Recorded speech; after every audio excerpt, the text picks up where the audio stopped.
ल हामीहरूले च्याप्टर 7 मा पढ्नुपर्ने चाहिँ यति हो हैन। यसमा दुईटा टाइपको न्युमेरिकल्स हुन्छ, एउटा यो 5 वटा ग्रिडवाला अनि त्यसपछि एउटा यो 1D फ्लो हैन। अब यसमा चाहिँ मेनली यो दुईटा क्वेसन सोधिरहेको हुन्छ है जहिले आइयुमा। अनि त्यसपछि अब सुरुमा त अब यो यति सबैको पोटेन्सियल दिएको हुन्छ हैन। यो क्वेसनमा सबैको पोटेन्सियल दिएको हुन्छ छेउछेउको हैन, बिचको चाहिँ दिएको हुँदैन अथवा बिचको पनि दिन सक्छ हैन। बिचको दिएको छैन चाहिँ हामीहरूले बिचको निकाल्नुपर्छ फर्मुला लाएर। दिएको छ भने चाहिँ सिधै अब सिपेजहरू निकाल्नुपर्छ हैन। सिपेजहरू अब इनफ्लो र आउटफ्लो भन्छ के। इनफ्लो सबै इनफ्लो र सबै आउटफ्लोहरू निकाल्न भन्छ। त्यसको लागि सबसे सुरुमा त हामीहरूले यसलाई एल यसलाई आर मान्यौँ हैन, यो पोइन्टलाई यसलाई बी यसलाई डी। अब क्यु जस्तै यतातिर फ्लो भएकोलाई जे मान्दा पनि हुन्छ हैन, तर आफूले चाहिँ गर्ने बेलामा बुझ्नु पऱ्यो क्या। अनि त्यसपछि सुरुमा चाहिँ यसलाई क्युसी मान्यौँ हैन, यो डिरेक्सनमा फेरि एउटै डिरेक्सनमा अनि एक्स एक्सिसतिर के यो छ नि एक्स एक्सिसतिर एलदेखि यो पोइन्ट ए हो हैन।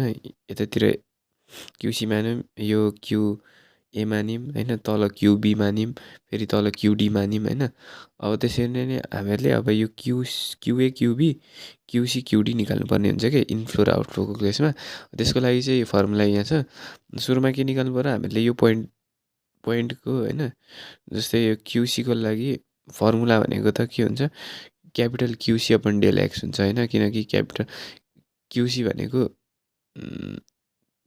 के भन्छ त्यो सिपेज हो नि त हैन। क्यापिटल क्युसी भनेको डिस्चार्ज अपन अब त्यसको लेन्थ क्या कति छ त, यो डिरेक्सनमा डेल एक्स हो नि त हैन, एक्स डिरेक्सनमा, त्यही भएर डेल एक्स गरिदिउँ। अनि त्यसपछि क्युए पनि स्मल क्युए भनेको क्यापिटल क्युए बाई डेल एक्स है, यही एक्स डिरेक्सनमा भएर डेल एक्सले डिभाइड गरेको। अनि त्यसपछि क्युबी भनेको capital QB by del Y डिरेक्सनमा छ नि त। अनि त्यसपछि हो त्यसरी नै।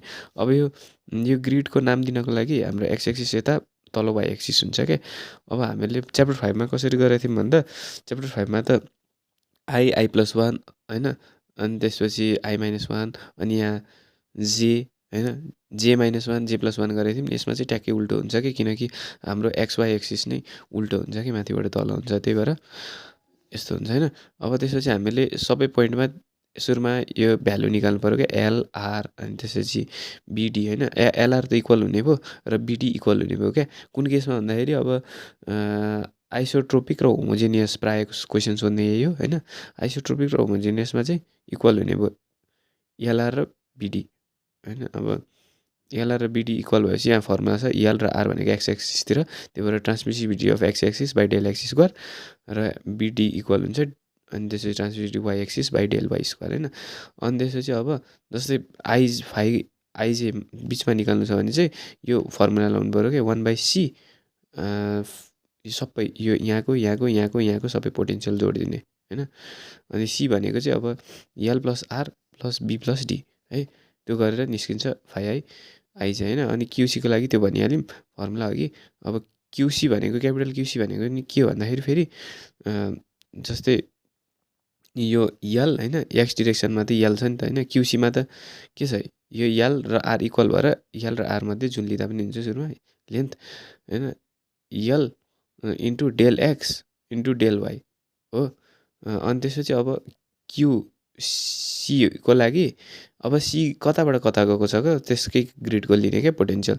क्युसी भनेको आई माइनस 1 र यो जे भयो नि हैन, आई माइनस 1देखि आई माइनस 1 र जेको यो पोटेन्सियल माइनस यो कहाँ गएको छ त आई र जेमा गएको छ नि त, त्यही फाइ आई चाहिँ हुन्छ क्या। हो यसरी नै अरू पनि सबै सेम हुन्छ। अनि त्यसपछि यहाँबाट हामीहरूले निकाल्न सक्छौँ। यो एउटा टाइपको न्युमेरिकल सक्यो।